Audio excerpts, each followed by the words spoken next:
Okay, so today we're going to dive into something pretty dark. We're looking into this whole case of Amelia Elizabeth Hobley. You might know her as Amelia Dyer, the Ogress of Reading. Like, seriously, that's what they called her. And we're not just talking like boring old history books here, right? We've got some accounts, some real stories that show just how terrifying a serial killer could be back in Victorian England. I mean, this woman was working a system designed to help people, to help vulnerable people, and she just totally twisted it. Yeah, it's pretty wild how this case, even now, it just gets under your skin. I think it's because it's so tied up with like all the anxieties and messed up situations people were dealing with back then in the Victorian era. It's hard to really get Amelia Dyer, get her story without understanding that world, you know? Totally. Yeah. So let's try to set the scene a bit. Okay, imagine Victorian England. Having a baby out of wedlock, it was like the worst thing ever, socially. Unwed mothers, they had it rough, huge pressure. And then you've got this thing, the Poor Law Amendment Act of 1834. It was supposed to help with poverty, but what it did was, well, it kind of shifted the burden away from the fathers of these illegitimate kids. Yeah, and it ended up creating this desperate situation, a gap almost. And what filled that gap? Baby farming. It was everywhere, these ads promising to take care of unwanted babies for cash. And it's so important to remember, baby farming wasn't all like evil, right? Absolutely. There were people who genuinely wanted to care for these children. It was like an informal adoption or fostering kind of. Right, exactly. But there was just no oversight, no rules. Hmm. And the mothers, man, they were desperate. So it was like this perfect storm for exploitation. Absolutely. It was a market for vulnerable people to be taken advantage of. And that's where Amelia Dyer comes in. She was born in 1837, and the sources, they all point to her mom's mental illness as a big factor in her life. Apparently, it was from typhus. And it's pretty unsettling when you read how researchers later made connections between this early exposure to mental instability and, well, how Dyer herself understood and maybe even manipulated those conditions later on. She trained as a nurse, which is just extra creepy in hindsight. Like knowing what we know now. Right. And then she gets married to George Thomas, much older guy. So her being a nurse, that's a big detail, I think. It would have made her seem more trustworthy, more credible, and practically speaking, she'd know the basics of infant care, maybe even how to hide neglect or signs of illness, right? That's a good point. And the age difference in her marriage, it's curious. The sources don't explicitly link it to what she did later, but it's something to think about. It adds another layer, another piece of the puzzle. Totally.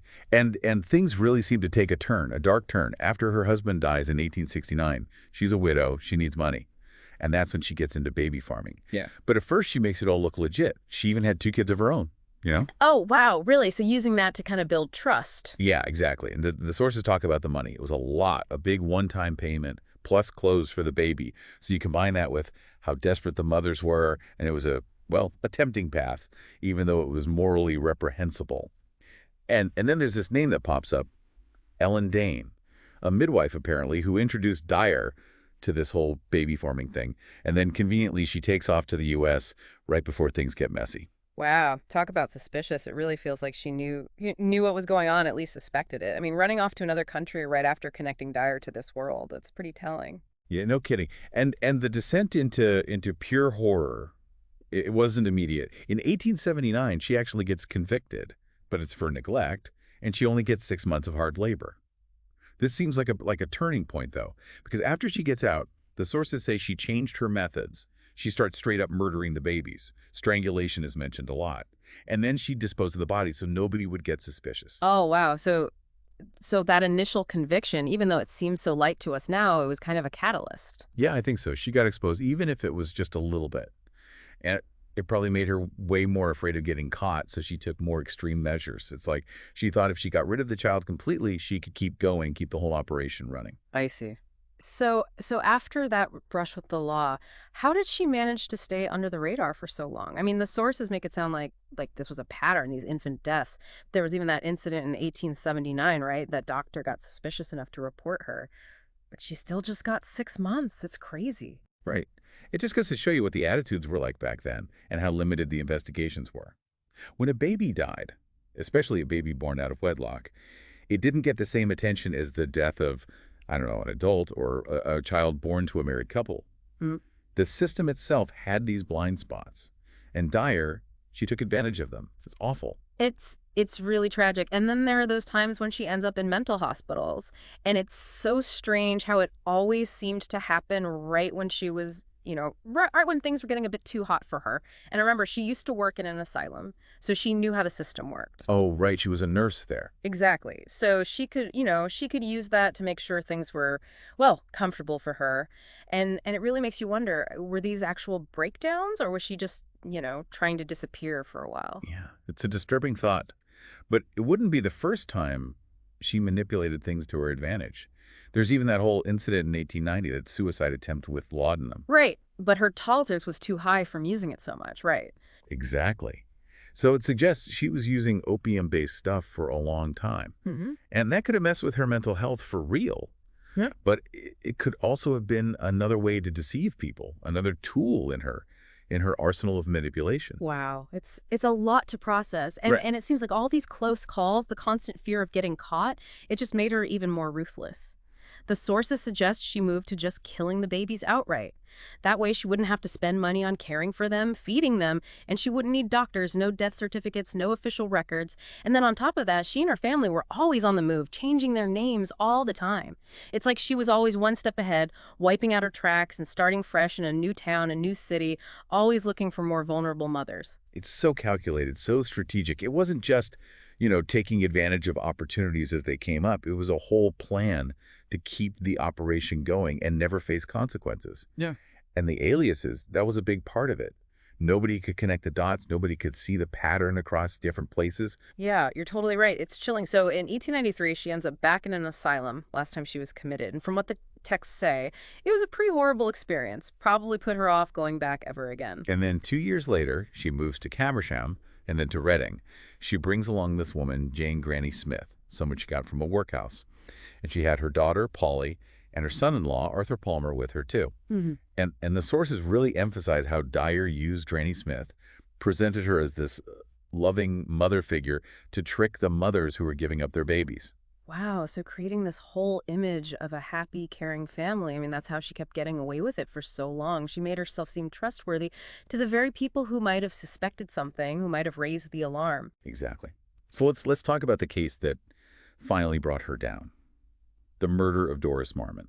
Evelina Marmon, she was a young barmaid, and she put an ad in the Bristol Times and Mirror looking for someone, a respectable woman, to take care of her baby. And right next to her ad, there's Dyer's response. She's using the name Mrs. Harding and promising this loving home in the countryside. Oh, wow. And when you read that letter now, knowing what we know, it's chilling. She wrote, and I quote, "I should be glad to have a dear baby girl, one I could bring up and call my own." And she insisted on a one-time payment of £10 too. Man, that's cold. You can really feel Marmon's desperation.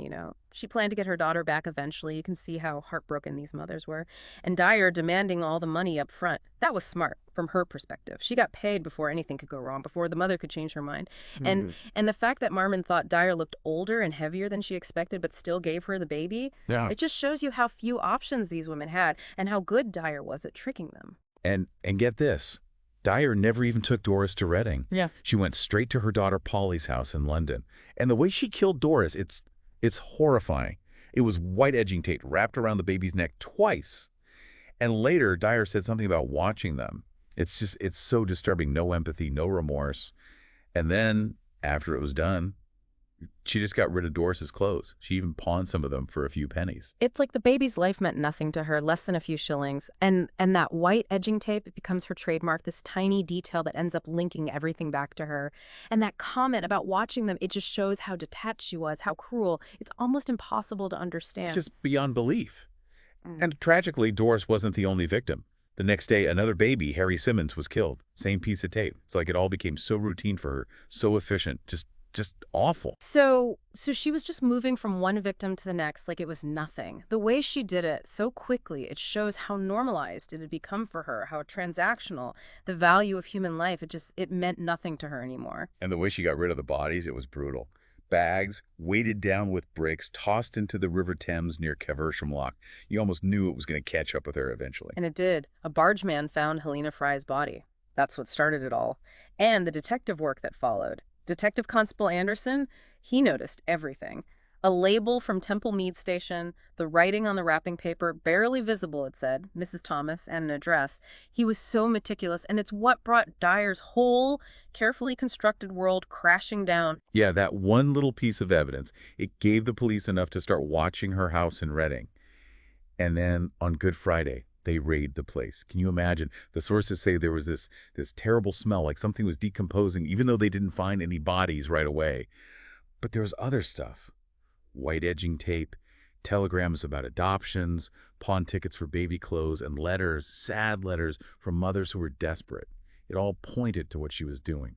All that evidence, even without bodies, it was clear she was running a huge operation. The telegrams, the letters, they were like direct connections to the mothers, the children who had just vanished. The police figured that in just a few months, at least 20 children had been given to this Mrs. Thomas, this Amelia Dyer.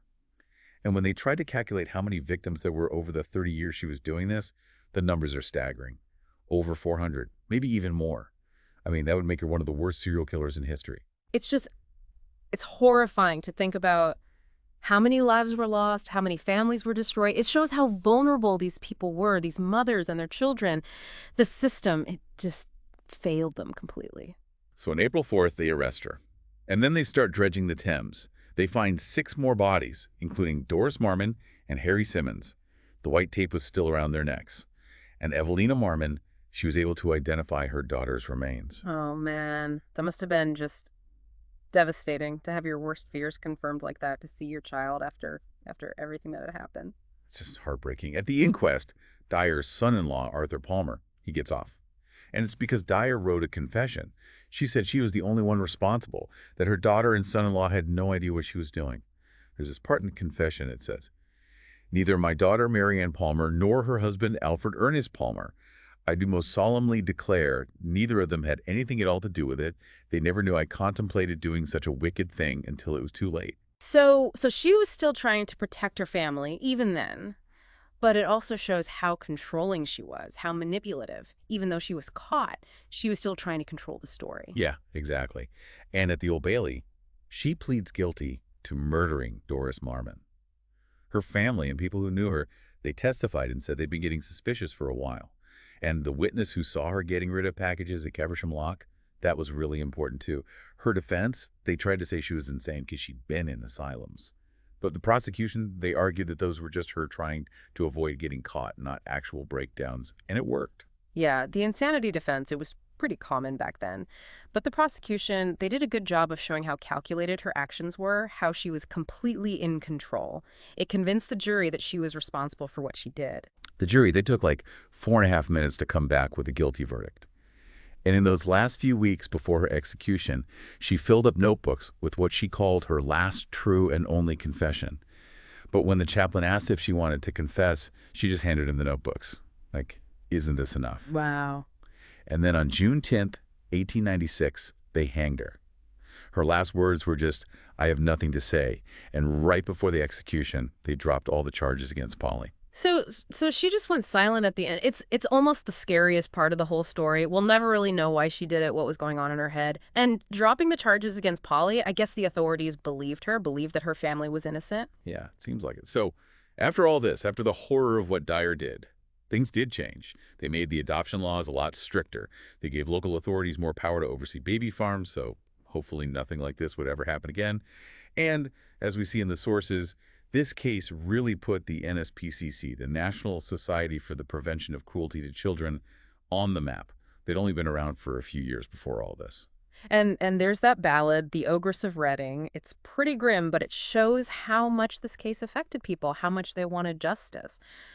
But honestly, I think the stricter adoption laws were the real change. It forced everyone to look at what had gone wrong, how they let this happen for so long.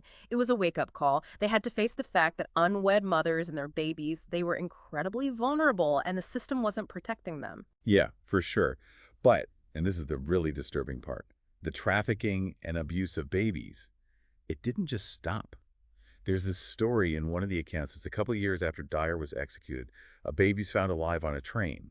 And there's this theory, never been proven, but it says that the woman who abandoned the baby, Mrs. Stewart, might have been Dyer's daughter, Polly. Oh, wow.